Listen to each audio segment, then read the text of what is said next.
personal story segment tonight. We're pleased to have Sarah Palin, who, as everybody knows, ran for vice president in 2008 on a McCain ticket, and she also is in Michigan, Detroit, where she's working for Donald Trump. So do you have a prediction for us on Tuesday, Governor?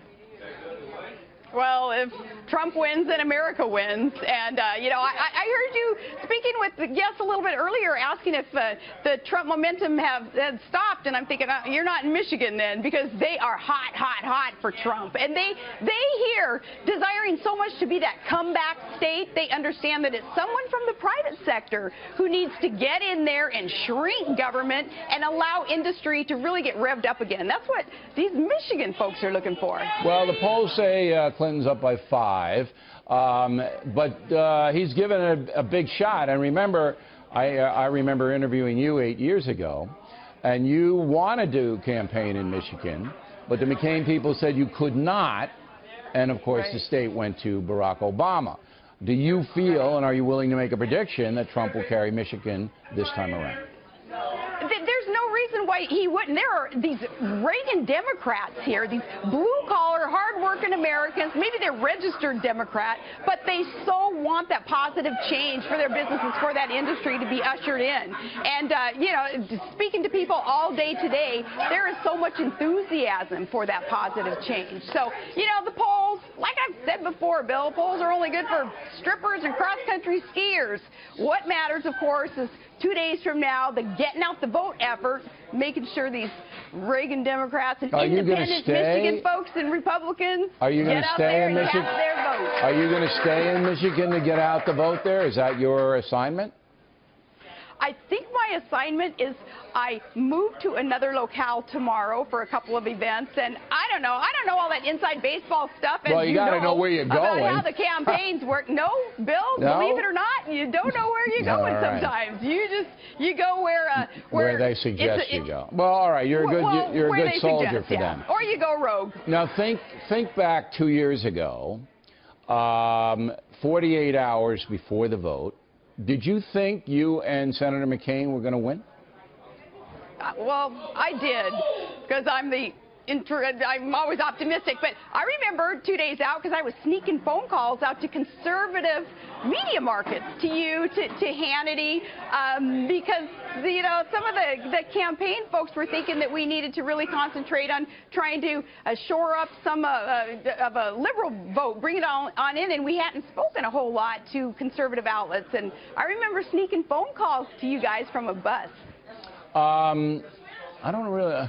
I'm trying to think. We had you on a number of times on, you know, it's like this, a straight interview, a play. I don't know whether I do remember a phone call. You called me like 3 in the morning or something. Probably. To wake me up. Get your butt up and work. Yeah, but this one with Trump, he's running a little bit ahead of what you guys were running, but he's still behind, you know, according to polls. Are you saying you don't believe the polls? You don't think they're accurate? And if so, why?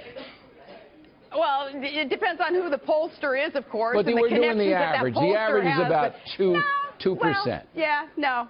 I just don't put a whole lot of faith in polls, especially 2 days out. So many things change, you know. And historically, we have seen great changes take place in a lot of elections at the last minute. And no, I think people are so ready for change. They know that to fix the corruption that is so rampant in our federal government, you don't elect those who did the corrupting. And we have such a clear choice in this election: someone who's been part of the problem, or someone who is bound and determined to work with us to fix the problem. Do you know Hillary Clinton well? Have you spoken with her? I have spoken with her husband. I have not spoken with Hillary. You have never spoken to Hillary Clinton? I think I've ever met her. No? I think I'd remember it if I did. Okay. The gender gap is going toward her on the female side, the male side overwhelmingly for Donald Trump. Why?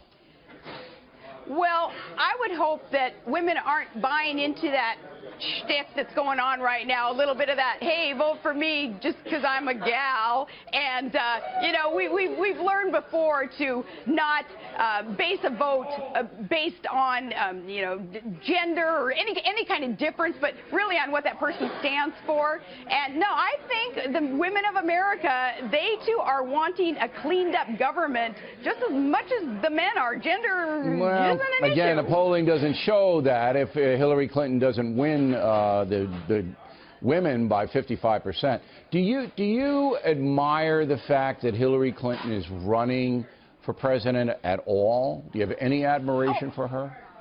I have admiration for anyone who has that tenacity, that drive to get out there and offer themselves up in the name of service to the American people. But no, not when it comes to Hillary specifically, no.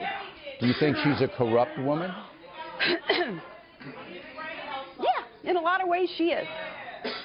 So you agree with Donald Trump when he says crooked Hillary and she should be in jail, and you agree with all that she isn't an honest individual? You know, two days out, Bill, I am not here to indict Hillary Clinton. She's going to do that herself. And I believe that many more things that will come to light, people are going to realize that, no, she shouldn't be our leader. So you believe that come Election Day, only 2 days away, that light bulbs are going to go off and Trump's going to win big? Do you think he's going to win big? I think he is, and I think America's going to win right along with him. He's going to allow us to make America great again. All right, Governor, we appreciate you taking the time. We know you're busy tonight. Thank you.